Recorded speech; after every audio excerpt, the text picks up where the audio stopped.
So hi, this is Gavin from FE News. I'm here today on another of our Unpacking podcasts. Today we're going to be unpacking reasonable adjustments in the Apprenticeship and Skills system. And I've got the great pleasure to be joined by Chris Quickfall, the CEO and founder of Cognassist. How are you, Chris? Hi, Gavin. I'm very good, thank you. And really pleasure to be part of this. Oh, and thank you for joining us. Chris, can we unpack what are reasonable adjustments, particularly if we put that into context for apprenticeships and skills? So a reasonable adjustment is really defined as an activity where you're making an adjustment under a certain process, but that adjustment doesn't compromise the original intent, and therefore it's deemed reasonable. And if it were to compromise the original intent, then that would be an unreasonable adjustment and it wouldn't qualify. So, for example, if you were sitting with somebody in an oral exam, and that person was going to ask you a question, it's reasonable for the person being examined to say, "Can you repeat that question?" or "Can you say that question in a different way?" But other activities might be unreasonable. Yeah, no, totally. And I think what's interesting for the FE and skills sector is we've got a little bit to learn from other areas of education when it comes to reasonable adjustments, particularly for apprenticeships and skills. I know you've just completed your white paper, and I thought there was some really quite interesting. It's not many times that I laugh and I cry on a report. It's a bit. I don't think that's an unusual one for me. But there was a sort of one of your opening lines on the report for your white paper was from DFE research from 2018. So that's recent for sort of DFE really. Is that 25% of FE learners and apprenticeships, they stated that non-completions were disabled, was the actual words that DFE said. Can we unpack that a bit? Because that's a high amount of learners that were non-completions. So could you sort of explain where they're coming from with that? Yes. And I haven't got all the background to DFE's statement on that because a lot of that wasn't made public. And there's a lot of misunderstanding around what is the difference between difficulty and disability, for instance, especially if that's cognitive. So I think what they're trying to say there is they'll have done some analysis to determine that 25% quotient. And if you look at the population at large, and depending on different types of subjects, for instance, a 1 in 4 type of population that qualifies as having a hidden learning need of some way, shape, or form is very, very typical. I studied mechanical engineering at university, and 40% of us were diagnosed with some form of learning difficulty. So you can see that it's not uncommon whatsoever to have high population density of learning needs within certain subjects. And I think what the DFE have really recognized in that report is that somehow in the learning journey, activities that are or are not being taken are disadvantaging a cohort and causing that cohort to drop out. And the real question is, what are we doing or not doing? Which means that we're introducing additional barriers to people who probably face them in mainstream education anyway.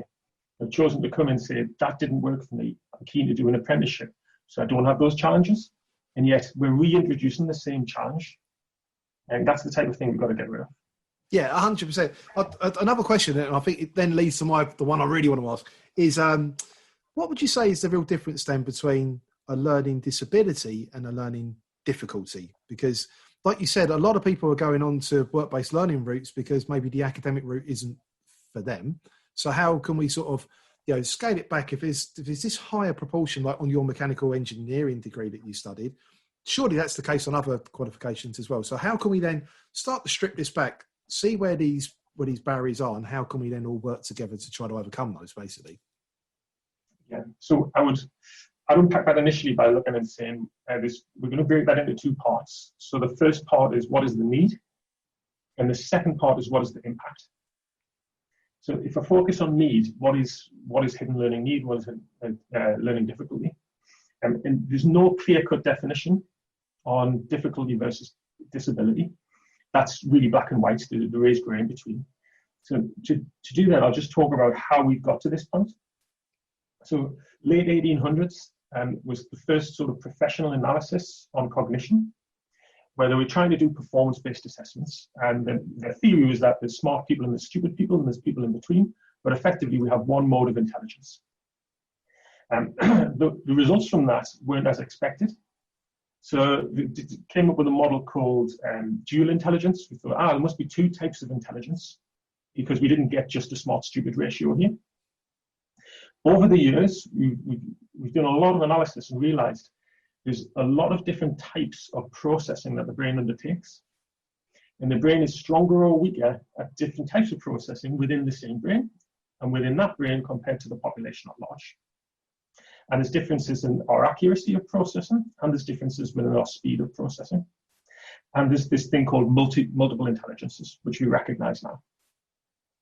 So this science was quite well progressed, and then we had World War I, World War II, where they were able to do analysis on people that had severe head injuries, lost parts of the brain, for instance, and try and figure out what does that part of the brain perform. And then up until 1980, when the MRI was invented, putting people's brains inside of an MRI machine and really seeing what's going on without any invasiveness,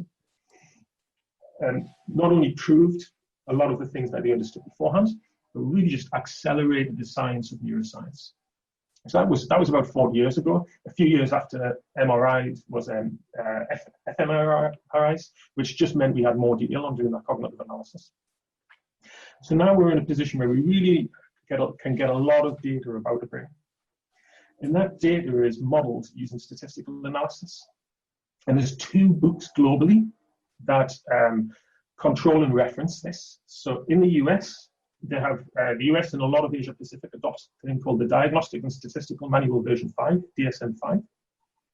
And the World Health Organization and Britain, we adopt the International Classification of Diseases version 11, ICD-11. So both the DM-5 and the ICD-11 are going through this process they're called coalescing, which means they're trying to join those 2 books together so we have one uniform understanding. But roughly, to understand the difference between learning difficulty and learning disability, is a broad brush approach is that a learning difficulty is not associated with anything intellectual, and a learning disability has an association with intellectual difficulties. And where we define this is we use normalized distribution, and where we have the norm or the mean, and then you have a standard deviation, and then that standard deviation mathematically is 15. And then if you're 1 standard deviation negative to the norm, which is around about 16% of the population, on whatever cognitive process is being measured, then that qualifies as a difficulty.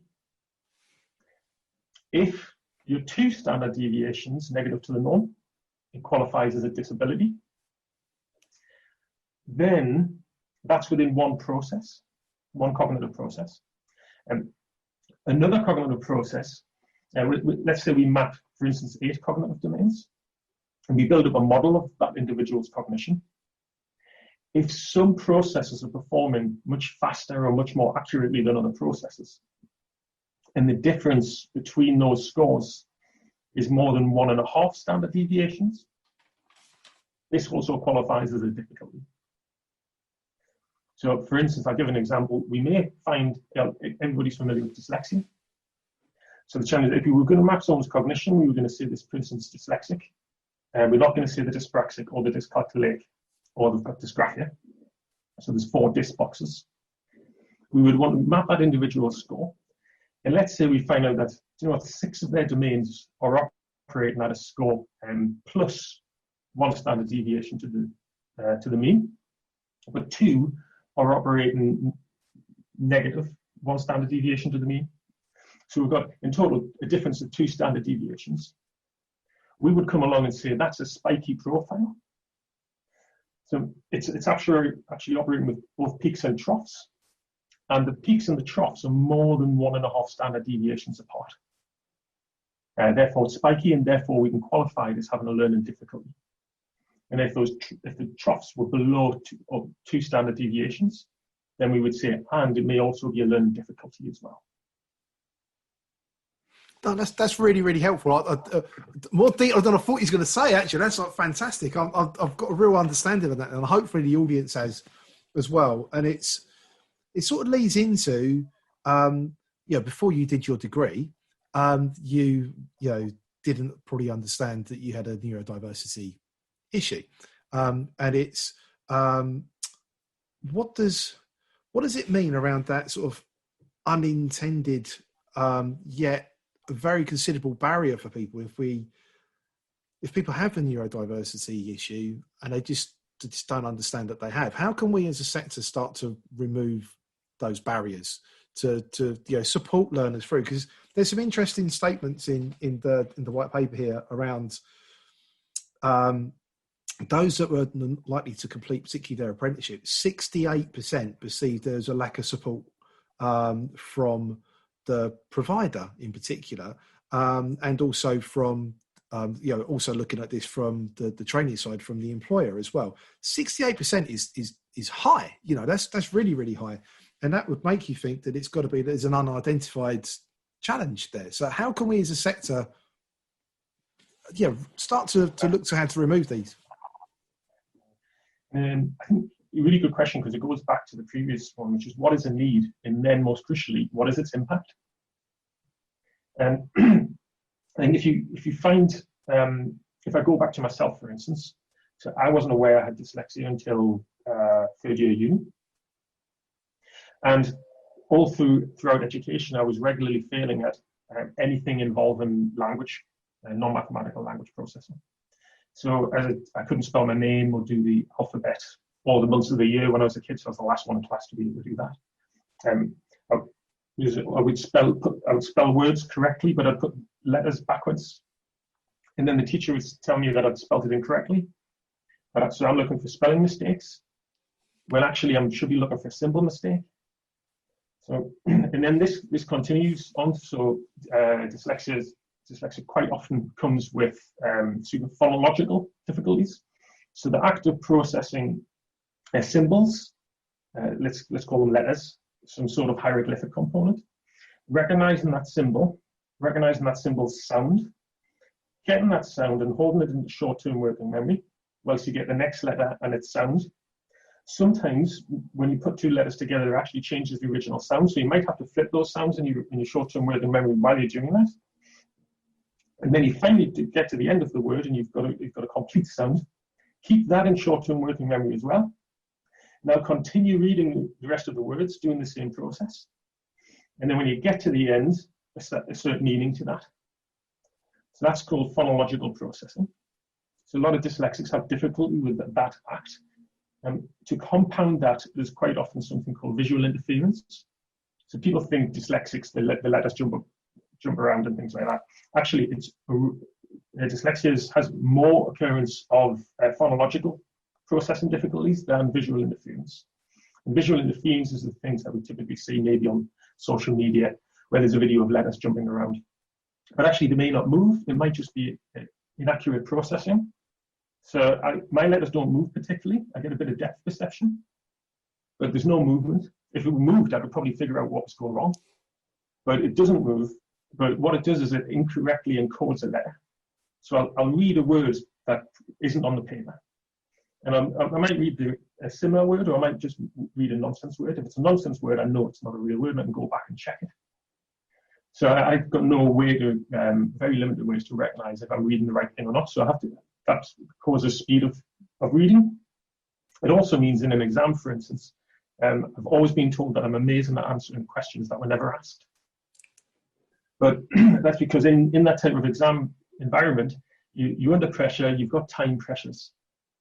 You're trying to work things out much faster than you would typically work them out.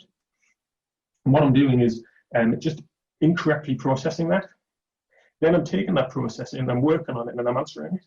But it's a nonsense task because I'm not doing what I've been asked. Sorry, what was the rest of the question, Gavin? So this basically looking at those that are unidentified with neurodiversity. There's obviously unintentional barriers that are put in place by that, really. So it's and then looking back at when 68% of those who didn't complete their apprenticeship perceived that there's a lack of support from both the provider and also from the employer. So how can we as a sector start to help those that are unidentified with neurodiversity? How can we start to remove those barriers to their learning? Because 68% is huge amount of people. So how can we as a sector start to identify where there is a neurodiversity issue, and then how can we support learners fully to be able to complete, basically? And part of the question is also, how can you do that when you, in a lot of the instances, you're going to be sitting with a learner who themselves doesn't know that they have a need.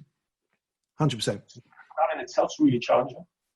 I think, first of all, it's all about education and awareness. We need to make educators aware that this is actually really, really common. It's all over the place. In fact, statistically, if you look at it, 50% of the population has some form of cognitive diversity. And that's if you take the most stringent view of cognitive diversity. If you actually take it as the definition from the ICD-11 and you use it on statistical modeling, and nobody has a standard score of 100 on everything. So by nature there, everyone's cognitively diverse. We just don't know exactly how diverse. So where exactly is the brain strong and weak and how spiky are other spikes. So then you've got an educator that's got to engage with this person. What sort of clues or cues can we get from a learner whilst we're working and engaging with them? And I've been on a few training courses where we've gone off and we've trained educators on this is neurodiversity. These are how the domains work. And you'll often notice that maybe someone with this domain might present with this type of behavior. So, for instance, one of them might be, dyslexia again, not verbal recall. So I'm not particularly great verbally. I asked you to qualify a question if it's just there. But we'll talk about this is what it means, this is what's going on in the brain, and this is how you can spot it. And every time you do that, one of the things I find amazing is I chat to people afterwards, and they'll say, oh, do you know what? I've just been doing this with one of my learners, Sarah. And now I know this is exactly what she's got. She's just got a weakness with verbal memory. And all I'm doing is saying the same thing again. What I need to be doing is I need to be articulating the question in a couple of different ways. I probably need to be using more specific language. And I probably want to be using specific language from different perspectives when I'm talking to Sarah. So that a little bit like a dot matrix printer. Remember the old dot matrix? They used to go dot, dot, dot, and then they'd go over the same line again, and then they'd go over the same line again. And then eventually the picture's built. Well, with verbal memory, that's one really good tactic. You give them the information, then just give them it again slightly differently, give them it again slightly differently. Well, you're building up that colourful picture. So, all right, now I know what you're talking about. I can go off and I can process it properly. But if we haven't built up that picture correctly, and then we're asking them to go off and process it, there's no way they're going to come back with the right response. And if they do, it's probably just not. So there's these types of education awareness we really need to undertake. Then I would say, and I would say this, but this is really the reason why I built Cognassist. So from my own personal experience, having gone off and had a paper-based assessment, which is really, really expensive. These things are £800 per head. They take about 3 months to organise. It's a 2-hour test. You've got to wait 2 weeks for your report. You get your report and you can't read it because it's pure cognitive neuroscience. So then somebody else has to get paid to come along and interpret your report for you. So you're 6 months down the way before you start to understand how your own brain works, and then you still don't know what to do with it.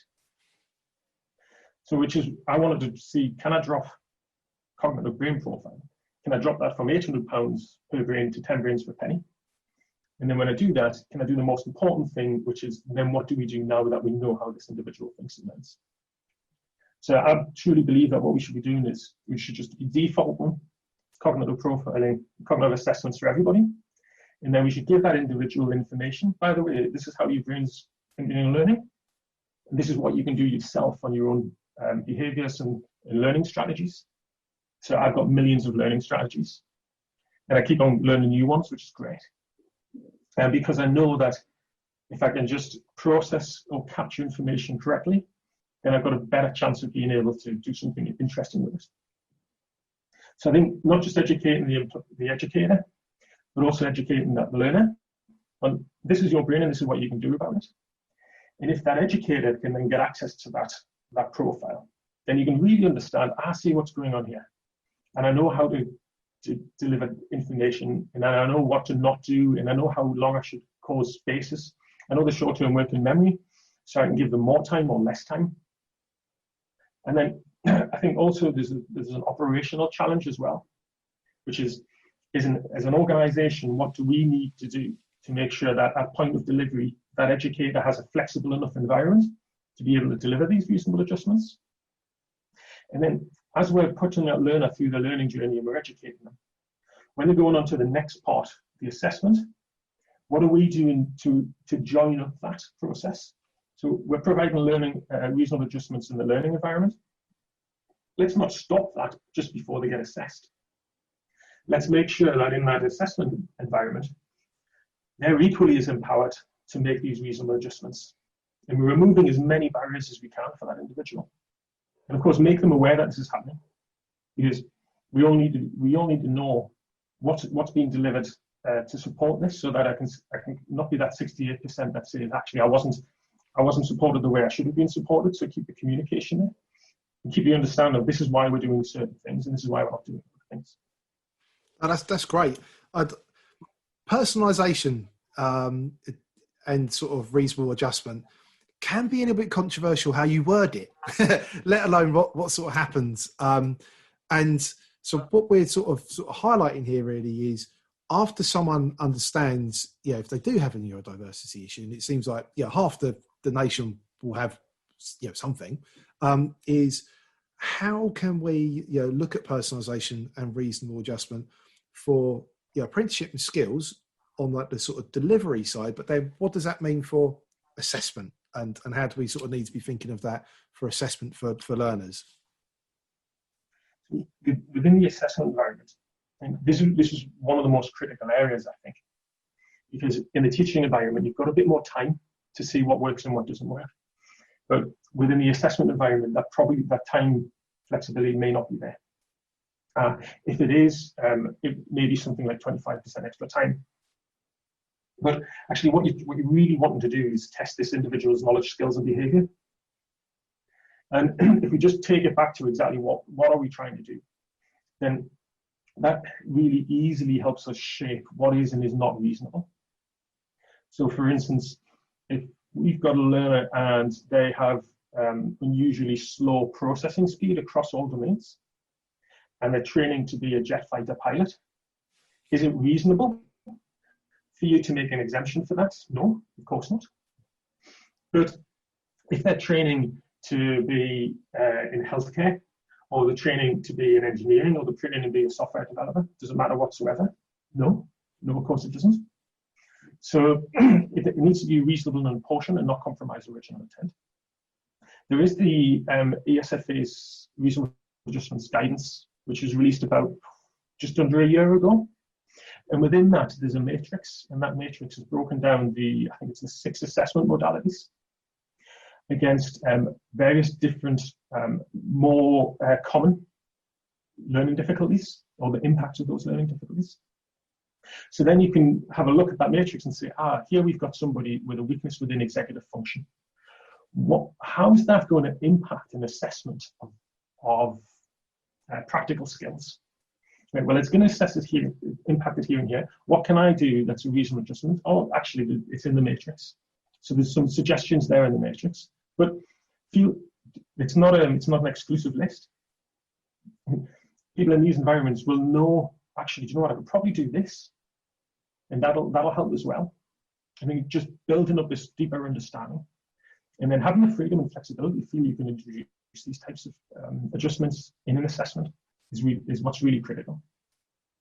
Yeah, they're very much. I think some people will be listening and thinking, adding in personalisation, adding in reasonable adjustments to learners. This is all going to take time. This is all going to take away from me to be able to deliver to multiple learners.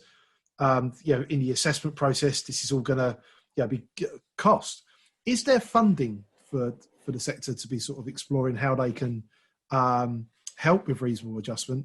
And is there things that need to be sort of looked at, improved to be able to help with this sort of, it's removing barriers, isn't it? It's actually sort of helping. Like you said, I don't want a jet fighter pilot to be sort of given reasonable adjustment, which is, outside of the intended purposes. They've got to be able to think fast, move quick, do all that sort of stuff. But an engineer and software engineer, doesn't, So what funding is there in place to be able to help the sector with reasonable adjustment, particularly in FE and apprenticeships? So that's a great question, Gavin, because we get asked this quite a lot. Is there any funding available to do this? And I'd actually say it's one of the great things the SFA has spent a lot of time and effort on. And they've got different funding tranches for this. Everybody's also scared, is there any funding? And then how do I do it to avoid clawback? Is the two real questions. So yes, there's actually some great funding called the Learner Support Funding, called LSF1. The Learner Support Fund is there for anybody with an identified need, and it supports making reasonable adjustments in the learning environment up to £150 per month per learner. And as long as the organisation has identified the need and is making adjustments individual to that learner based on their need, then we can claim that funding of £150 for every month they support that learner with. And by the way, that funding should be enough, I think, for most learners, most sort of what I would term as non-complex. If there is somebody that has more significant needs, and we work with MenCap, so there are learners within MenCap that have more complex needs that need to be supported with equipment or a lot more extra time funding, EAS funding. So your learner support funding can pay for up to £150 per month, or if you map that out, up to £1,800 per year. If the costs are going to go above £1,800 per year, that organisation can apply for earnings adjustment statement, which is a terrible name because it doesn't really mean anything around learning support and learning needs, learning difficulties. But earnings adjustment statement will bridge anything from £1,800 a year up to £19,000 a year. So there's a huge amount of funding there if people are aware. And if they have the confidence to, for instance, reach out to us or reach out to your membership organisation and just ask, what are the rules that I need to follow to be able to make sure I'm complying and I'm not facing clawback? Yeah, that's really cool. You mentioned MenCap, and I know you work very, very closely with MenCap, and MenCap have come up with quite a few suggestions with reasonable adjustment. But I know that there's been some things where the FE and skills sector needs to be sort of adjusting things to be able to help learners and providers to be able to deliver these. Did you want to sort of talk about some of those barriers that are in place that MenCap have suggested? Yes, so MenCap have got a great report called Access All Areas. And in that report, they've identified 17 recommendations. And this wasn't just from MenCap, they did a sector-wide research program where people could put their opinions in, which were then collated and formed up into these 17 recommendations. And several of which are actually echoes of the Maynard report into how do we encourage inclusion within the apprenticeship sector. So we're actually being given the same recommendations from different directions. And sadly, at the moment, none of those recommendations have been implemented by ESFA. We're in regular-ish contact with DFE about various different inclusion agendas. And I know the will is there, but it's just not there yet. So maybe we just need to get them to speed up and take these recommendations seriously. We've got a lot of apprentices that either aren't coming onto courses, should be apprentices, but they're not yet. And because probably risk of associated barriers, we've got apprentices that are coming through courses, but are dropping out because these recommendations are meaning that these barriers are still in place. Or they're going through the apprenticeship and they're unable to complete because these recommendations aren't in place. So throughout the entire learning journey, from pre-start to post-completion, these recommendations will help, but sadly aren't fully in place yet. The disadvantage gap is widening. So in your white paper, it's stated 1 in 5 young people leave education without basic educational qualifications. That's a lot. do you think that could be down to unidentified barriers, basically, where the neurodiversity challenges haven't been picked up or identified in schools? Do you think that could be due to that, Chris, or are there other factors that are in play here? There's definitely other factors in play. It's a really nuanced environment. I imagine with a lot of really diverse issues, not just cognitive. There'll be socioeconomic, there'll be home environments, there'll be health. But without a shadow of a doubt, 100%, I'm convinced that hidden learning needs will play a big part in that. And speaking from my own experience, my early years in primary school, I basically accepted that this education thing's not for me. And I'm out. That's it. I'll focus on sport. But I'm not very good at the education environment. And my mum is a teacher, or was a teacher by the way. So she was really, really keen on pushing me back in. You know, education. She kept on saying, "This is how you're going to better yourself." All of that. And I ended up getting into maths. So that was the one thing I could at least scrape by in. And then went on to study engineering. When I was identified as being dyslexic, I sort of look back and join up all the dots and say, well, yeah, I was incredibly slow on some activities, but not slow whatsoever on others. If I hadn't had a mother who was an educator herself and really valued education, I would have wanted it. Well, I did want out of education way before I was going off to higher education. But without that strong parental guidance, I don't think I would have gone anywhere near higher education. And I think we're just repeating that. I mean, 20 years ago, I was in primary school or secondary school, and we're moving a little bit, but we're not moving a lot. So there'll be kids going to school today that are having exactly the same experience at 7 that I had at 7, and we're a generation apart now. So without a doubt, I think there's the lack of us grabbing this at an early stage, recognizing it and doing something about it, is causing downstream issues throughout society. Yeah, actually, I can't remember the study, but there was a really interesting study done in, I think it was Finland, and there's a cognitive process called executive function, and that is it's executive because it sort of pulls in information from all the domains, and it's what separates us from dogs and cats and rabbits and things like this. And it's because we use information we already have to come up with strategies, to plan, to forecast, to recognize consequences. And that's your executive function. In analysis of people for blue-collar crime in Finland, they found out that it was very unusually, like 3 or 4 times more people in prison for blue-collar crime that had impairments in executive function than there were in the general public. So there's actually, you can statistically model someone with, determine that someone with executive function difficulties at 5 may end up with higher risk of being incarcerated. And the critical thing here was if they're in a low socioeconomic group. So actually what it's meaning is that if you've got an executive function impairment and you're not in a low socioeconomic group, something happens there. That means that you downstream from education, you become a contributing member of society.